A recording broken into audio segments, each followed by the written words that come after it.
I wonder about it's this sort of systemic confusion around inflation. I see this even financial professionals fall victim to this all the time.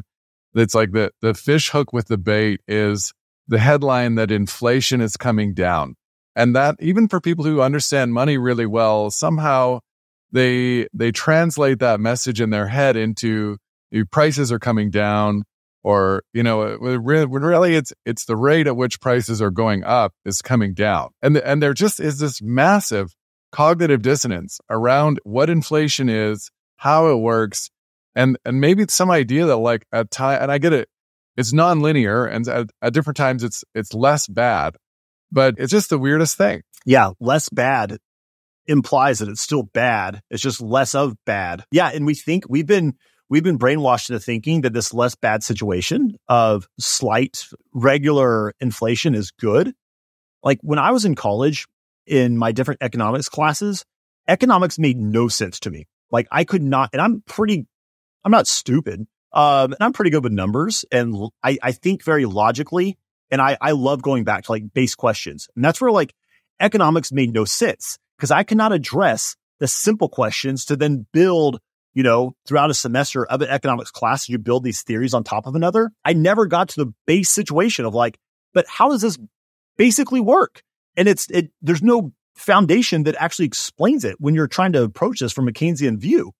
And I felt like I was a moron in college. How are all these other people understanding this? I just can't get it. And it's because it's really doesn't make any sense.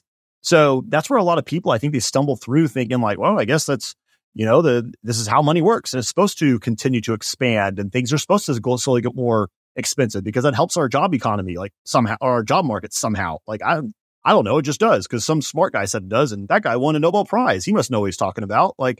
No, it's absolutely nuts. Yeah. The misperceptions, man, I hate this term. I'm a millennial. The term that I think is called gaslighting. I might be misusing that. That's what all the kids on social media say. I think gaslighting is that when you say something that's you're putting someone else at positioning as it's their fault when it's not really. Is that what gaslighting is? That could be one way to describe it. Or I think it's also just, convincing somebody that something that isn't true is true. Okay. So I've worked with 45,000 people, I would guess, with their money. And on average, what I've experienced is people spend about 35% more than they think they do.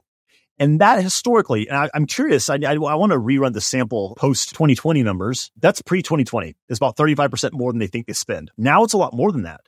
So most people do succumb to lifestyle creep and they just spend more money. And usually it's food and stuff. The thing is, that's not accounting for this expanded money supply and inflation. I talk to people all the time who are man, I'm just I had a meeting last night. Wow, we're spending way more on this than we thought we did. And, all the time. And that's where gaslighting comes in.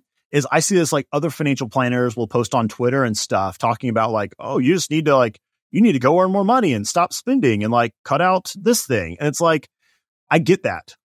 Most people do spend more on stupid things than they should. And a lot of people are using money for things that they would say aren't even valuable for them and they could cut out.